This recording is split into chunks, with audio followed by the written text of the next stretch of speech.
하나님께서 주신 말씀을 보겠습니다. 사도행전 10장 24절에서 35절까지 말씀입니다. 사도행전 10장 24절에서 35절까지 말씀. 이튿날 가이사랴에 들어가니 고넬료의 일가와 가까운 친구들을 모아 기다리더니 마침 베드로가 들어올 때 고넬료가 맞아 발 앞에 엎드려 절하니 베드로가 이렇게 하되 일어서라 나도 사람이라 하고 더불어 말하며 들어가 여러 사람이 모인 것을 보고 이르되 유대인으로서 이방인을 교제하는 것과 가까이 하는 것이 위반인 줄을 너희도 알거니와 하나님께서 내게 지시하사 아무도 속되다 하거나 깨끗하지 않다 하지 말라 하시기로 부름을 사양치 아니하고 왔노라. 묻노니 무슨 일로 나를 불렀느냐? 고넬료가 거두에 나흘 전 이맘때까지 내 집에서 제9시에 기도를 하는데 고련히 한 사람이 막 빛난 옷을 입고 내 앞에 서서 말하되 고넬료야 하나님 네 기도를 들으시고 네 구제를 기억하셨으니 사람들을 요바에 보내어 베드로라 하는 시몬을 청하라. 저가 바닷가 피장 시몬의 집에 오고 하느니라 하시기로 내가 곧 당신에게 사람을 보내었더니 오셨으니 잘하였나이다. 이제 우리는 직계에서 당신에게 명하신 모든 것을 듣고자 하여 다 하나님 앞에 있나이다. 베드로가 입을 열어 가로되 내가 참으로 하나님이 사람의 외모를 취하지 아니하시고 각 나라 중 하나님을 경외하며 의를 향하는 사람은 하나님이 받으시는 줄 깨달았노라. 아멘. 할렐루야. 아멘. 고넬료가 이제 시몬 베드로를 하나님 명령 따라서 시몬 베드로를 청하여서 은혜 받는 장면입니다. 그래서 오늘의 말씀의 제목은 은혜 받기 위해서 준비한 고넬료의 믿음. 은혜를 받기 위해서 준비한 고넬료의 믿음이라는 말씀을 증거하고자 합니다. 고넬료는 로마의 백부장입니다. 그는 겸손하였고 온 집안이 하나님을 경외하였습니다. 그리고 백성을 많이 구제하였고 항상 하나님께 기도하는 생활을 했습니다. 기도하는 생활. 우리 모든 사람들, 하나님을 믿는 백성들, 또 제종들도 이 기도가 생활화되어야 된다는 것입니다. 조금 전에도 우리 목사님과 말씀을 나누었지만, 자, 기도로서 하나님께서 그 기도의 간구를 들으시고 이루어 주셨다는 말씀을 하셨습니다. 기도가 얼마나 대단합니까? 오늘 말씀에서 보면, 이제 베드로도 지붕 위에서 기도를 했고, 또 이 고넬료 사람도 기도를 했습니다. 이러한 고넬료에게 하나님은 아주 큰 은혜를 주시기를 원하셨던 것입니다.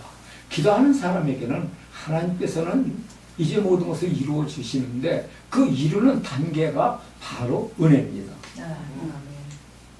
그러므로 베드로를 초청하게 하셨고 성령의 감동으로 베드로를 고넬료의 집에 오도록 인도를 하셨던 것입니다. 이때 하나님께서는 베드로의 설교를 통해서 하늘문을 여시고 그곳에 있는 사람들에게 성령 충만함을 부어주셨다는 것입니다. 아멘. 성령 충만함. 우리가 예수를 믿으면서 날마다 부르짖는 것이 성령 충만함을 받아야 된다. 성령을 덧입어야 된다. 그렇게 말들 하고 믿음 생활을 하지만 그것이 쉽습니까? 기도 외에는 다른 것이 없습니다. 기도를 해야 성령을 주시든지 기도를 해야 은혜를 주시든지 하실 건데 기도는 안 하고 입으로만 하고 머리로만 한다는 것입니다.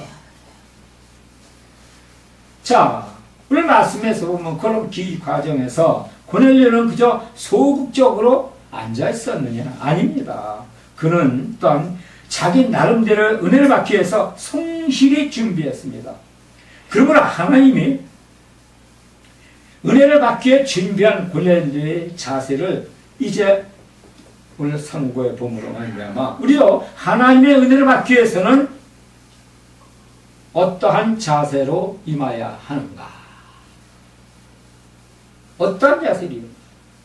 먼저 하나님의 말씀을 간절히 사모해야 한다는 것입니다. 아멘. 하나님의 말씀을 간절히 주신 말씀 33절을 이렇게 쭉 보니까 내가 곧 당신에게 사람을 보내 또 오셨으니 잘했나 이제 우리는 주께서 당신의 명하신 모든 것을 듣고자 하여 다 하나님 앞에 모여 있나이다. 그렇게 말씀을 하고 있습니다.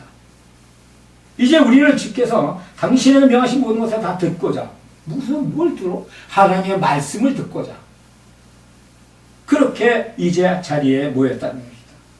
그것도 하나님 앞에. 고넬료는 이 베드로를 통해서 다른 걸 요구하지도 않았습니다. 세상 지식을 요구하지 않고 재물을 요구하지도 않았습니다. 또 자기 가정이 잘 되기를 요구하지도 않았습니다. 그렇다고 고넬료가 신비한 어떤 그 능력이나 기적이나 뭐 이런 것을 요구하지도 않았다는 것입니다. 다만 베드로를 이제 하나님께서 보내셨고 또 이제 청한 그 뜻은 하나님의 말씀만을 듣기를 원했다는 것입니다. 오늘 하나님의 말씀만 듣기를 원했습니다. 하나님의 말씀만. 말씀에서 은혜 받기에 가장 좋은 심령, 그 심령이 어떤 심령이겠습니까? 말씀만을 기다리며 간절히 사모하는 심령, 그 심령에게 하나님께서 은혜를 부어주신다는 것입니다. 뭐 신비한 기적, 큰 능력, 뭐 은사, 또 자기가 육신의 정욕을 채워서 드리는 기도의 그런 응답, 그런 것을 바라는 심령으로는 하나님의 말씀의 은혜를 받지 못한다는 것입니다. 은혜를 받기가 어렵다는 것입니다. 그리고 그것은 하나님께서 그렇고 그러한 자극적인 인간적 호기심을 만족시켜 주시는 분이 아니시라는 것입니다. 자, 그리고 그것은 하나님께서 결코 그러한 것을 이제 원하시도 않고 하나님께서는 순전히 뭐냐? 말씀을 배우겠다. 하나님께서 이제 주시는 말씀. 하나님의 뜻을 깨우치겠다. 그러한 굳은 마음가짐을 갖고 이제 있는 사람에게 주시기 때문에 하나님의 말씀을 이제 순전히 배우겠다. 또 하나님의 말씀에 내가 살아야 되겠다. 말씀으로 살아야 되겠다. 이러한 사람에게만 하나님께서는 그에게 하나님께서 준비하신 모든 것을 다 주신다는 것을 믿으시기 바랍니다. 아멘. 그래서 자 보니까 하나님께서는 결코 이제 우리를 뭐 안 주신 게 아닙니다. 하나님께서 약속하셨어요. 주신다고. 그렇기 때문에 그걸 그럼 어떻게 받아야 되느냐. 그냥 무조건 달라고만 하면서 그것을 자기 세상 사는데 자기의 이제 참 그렇잖아요. 우리 목사들은 그래요. 그 큰 교회를 다 원하고 성도가 많아야 되고 그건 기본입니다. 근데 하나님께서 원하시는 것을 하지도 않으면서 그거 받기를 원한다는 것이죠. 또 성도도 마찬가지예요. 그냥 믿음을 왔다 갔다 하면서 기도도 하려 하면서 입으로만 하면서 그냥 달라는 건 너무나 많다는 것이죠. 하나님은 그렇다고 그렇게 무조건 주시는 분이 아니시다는 것입니다. 자, 하나님은 내가 하나님을 열심히 믿고 내 목숨 걸고 하나님 앞에 가야겠다. 생명 다 바쳐서 하나님 믿고 내가 하나님 앞에 따라야 되겠다. 하나님 앞에 가겠습니다. 이런 사람의 굳은 의지와 그 모든 것을 보시고 하나님께서는 주신다는 것입니다. 데살로니가전서 2장 13절에 보면 뭘 말씀입니까? 이러므로 우리가 하나님께 끊임없이 감사함은 너희가 우리에게 들은 바 하나님의 말씀을 받을 때에 사람의 말로 받지 아니하고 하나님의 말씀으로 받음이니 진실로 그러하도다. 이 말씀은 또한 너희 믿는 자 가운데서 역사하느니라. 아멘. 성경에 주시는 이 말씀, 이거 진짜입니다. 말씀을 받는. 또한 신명기 8장 3절에 보면 뭐라고 또 말씀하십니다. 너를 낮추시며 너를 즐게 하시며 또 너도 알지 못하던 만나를 내게 먹여주신 것은 사람이 떡으로만 사는 것이 아니요 여호와의 입에서 나오는 모든 말씀으로 사는 줄을 내가 알게 하려 하심이니라. 말씀을 알게 했어요. 첫 번째도 말씀이요, 두 번째도 말씀, 세 번째도 말씀. 믿음의 생활에서는 말씀입니다. 근데 성경을 읽지 않아요. 그러니 말씀을 모르는 거예요.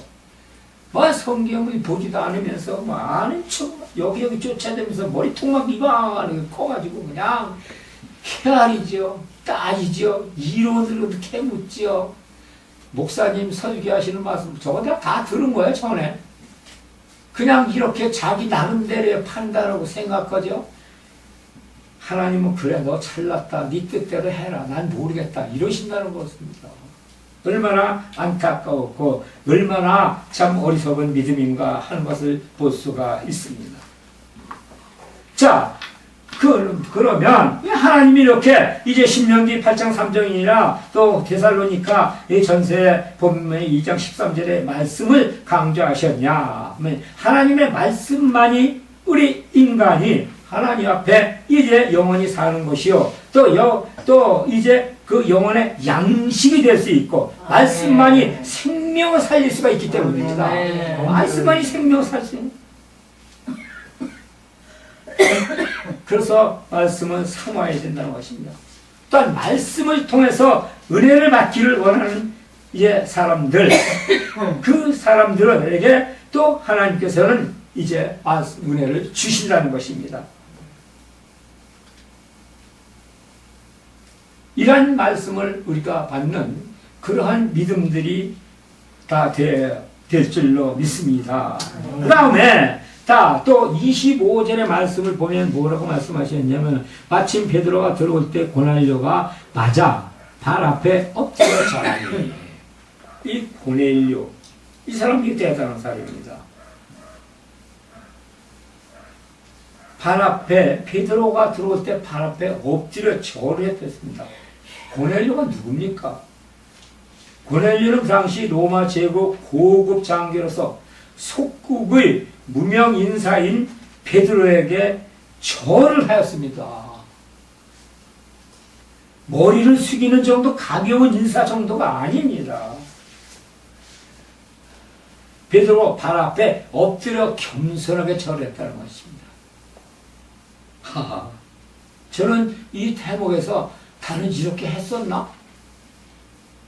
난 그걸 정말 회개했어요, 하나님 옆에. 나는 어떤 성도가 정말 예배를 드리러 처음 왔어. 그거 모를 때 그냥 저기서 고개 끄덕고 그냥 인사하고, 아유 예배 드리셔서 감사합니다, 할렐루야, 그리고 전하면 받아들이면 안냐 이거야. 내가 난 못했다는 것입니다. 그래서 내가 얼마나 교만했었나. 내가 목사라는 그런 시답지 않은 본의를 가지고 그냥 끄떡하고 갈 때는 그냥 잘 가요, 조심하고 잘 가시라고, 조심해서 잘 가시라고. 요새 참 험한 세상에 조심조심 하나님께서 하나님 말씀 붙잡고 가시라고 그래 정말 그렇게 보내야 되는데, 잘 가요, 다음 주 일날 꼭 빠지지 말고 와요, 예배 드리러. 주여, 회개했습니다. 회개했어. 근데 말씀에서 보니까 그 고넬료는 그냥 머리를 숙이는 그런 인상 아니었습니다. 서양 사람들은 이 가볍게 끌어안고 키스나하고 볼을 맞대고 이렇게 하는 그걸 그런 인사가 아니라는 거예요. 베드로가 들어올 때 발 앞에 엎드려서 그냥 절했다는 겁니다. 근데 26절에 보니까 베드로가 이렇게 하거든. 일어서라, 나도 사람이라. 그래, 나도 사람이다. 당신이 그렇게 내 앞에 엎드려서 절을 할 것까지는 없다. 더군다나 그것도 일반 평민도 아닙니다. 지배국의 고급 장교입니다. 지배국 고급 장교. 지배국의 고급 장교들, 지배국 백성들만 해도 자존심이 대단해요. 일제시대 때 일본 사람들이 얼마나 우리나라에 와서 행패를 부르는지 여러분들은 이제 그 어르신들, 저도 그 일제시대 때 살았던 분들 이야기를 들어봤는데, 일본 사람들은 대단했다고 그러더라고요. 순사만 되면 우는 아이들 뚝 꽂혔다고 그러잖아요. 애들이 그러면, 야, 저 순사 온다. 그러면 우는 뚝 꽂혔다고 그러잖아요. 얼마나 대단했습니까? 그런데 이 성경에서 오늘 말씀해 보면, 이 양반은 이 베드로로 이제 보내주려는 사람은 대단. 근데 참. 그리고 그것뿐이 아닙니다. 고넬료는 가족과 친지와 일가 또한 하인들 앞에서 자기의 권위를 세우지 않고 이런 행동을 했다는 것은 주의 종을 얼마나 존경하는 훌륭한 신앙의 인격을 갖추었나 하는 것을 보여주는 것입니다. 신앙의 인격을 갖춰야 됩니다. 이것은 우리 제자종들뿐 아니라 하나님을 믿는 백성들 모두가 다 똑같아야 됩니다. 신앙의 인격을 갖추는 것이 곧 그리스도를 존경하고 그리스도를 믿는 우리가 당연히 해야 할 일이라는 것을 믿으시기 바랍니다. 자, 그래서 오늘날 우리 신앙인들도 이러한 신앙의 인격을 갖춰야 한다는 것입니다. 그리고 여기서 또 한 가지, 고넬료 그는 모든 것을 내려놓은 것입니다. 그런 것은 자기 자존심, 이기, 학식, 권위, 이런 모든 것을 다 내려놓고 비웠다는 것입니다. 그러므로 지배자국에, 그게 이제 일반 사람 아닙니까? 그들이 보기에는 예수님의 제자라고 해서 기도하는 것밖에 더 있습니까? 근데 예수님의 그 명령을 받고 모든 걸 다 버리고 그렇게 자기한 받아지기까지 했다는 것은 대단한 신앙의 인격이 아닌가 그렇게 볼 수가 있습니다. 그래서 우리가 예수님을 믿는 우리 이제 사람들은 예수님보다 더 높습니까? 예수님보다 더 잘났습니까? 예수님보다 더 학식이 높습니까? 서울대 박사, 미국 가서 박사 바가지를 2개씩 쓴 사람들도 예수님보다 높진 않아요. 그죠? 대통령이 예수님보다 높습니까? 우리 주인이고 우리를 지배하고 다스리는 분은 그분이라는 것인데, 근데 때로는 그분을 믿고 내가 그분을 오히려 다스리는 것, 가르치는 것 같이 그렇게 이제 앞선다는 것입니다. 그래서 예수를 믿는 사람들은 정말 각성해야 될 줄로 믿습니다. 그래야 주님께서 이제 우리가 원하는 모든 것을 이제 줄 줄로 믿습니다. 그런데 왜 그러느냐? 자, 오늘날에 이제 보면은, 오늘날에 이제 하나님을 믿는 백성들을 보면은, 첫째는 세상의 눈에 보이는 것을 먼저 내세운다는 것이죠. 우선 학벌, 외모, 잘생기고 근사하고 잘 입고, 멋있어. 무지무지하게 미인이네. 이야. 돈이 그냥 재벌이냐. 우리 교회 저런 분이 와야 11조로 좀 해서 넉넉히 교회 형편이 좀 피겠는데 속으로는 그렇지 않습니까? 겉으로 못 그래도. 그런 생각 들 때가 있어요. 저도 그럴 때가 있었습니다. 그러고 나니까 이게 사람이 차별해 보이는 거예요. 네? 그래서 이건 아니다. 오늘날에 이 자체가 그렇겠어요. 사회 구조가 그런 겁니다. 그러니까 교회에서도 이게 그대로 학벌, 실력, 나이, 외모, 또 권세다. 우리 교회는 국회의원도 변호사도 와. 그 사람들이 국회의원, 변호사가 이 성경 하나님 말씀과 무슨 관계가 있습니까? 아무 관계 없는 거예요. 근데 그걸 내서서 변호사님 오십니까? 그 사람들이 그냥 오면 그냥 허리가 90도로 구부러지는 거예요. 그렇지 않고 그냥 좀 평민이 오면은 왔어? 저 아니죠? 예수님 말씀하셨죠. 그래서 그랬기 때문에, 그리고 또 한 가지 그 다음에 심령 속에는 자기들이 이제 보면 마음대로 평가하고 따지고 헤아리면서 점수를 매긴다는 거예요. 아유, 어떤 목사님 설교는 뭐 어떠고 저떠고, 저거 내가 다 들은 거고 아는 거야. 저 또 오네. 아유, 질렸나. 이러한 마음과 이러한 심령 상태로 교회를 다닌다면 그것은 악한 것이 그 심령 속에 역사하는 것입니다. 악한 것이 그 사람의 심령을 미혹하여 하나님의 말씀으로 은혜를 받지 못하기 때문에 그렇게 만듭니다. 더군다나 그런 사람들은 이제 교회 백날, 첫날, 날 때부터 다녀도 그 신앙이 겉돌며 판단이나 비판하고 뭐 숨뜨리면 상처받았어. 아, 시험 들었어. 이런 믿음으로 자꾸 변질되어 가는 거예요. 예수님은 이런 사람들을 가장 싫어하기 때문입니다. 근데 정작 본인은 몰라요. 그런 사실을. 본인. 성령의 은혜를 받지 못했기 때문에 모르는 것입니다. 하나님 말씀의 은혜를 받지 못했기 때문에 예수를 마음속으로 믿어야 되는데 머리로 믿기 때문에 그런 거예요. 머리로라도 제대로 믿으면 괜찮아요. 머리 겉으로만 믿기 때문에 그렇게 되는 것입니다.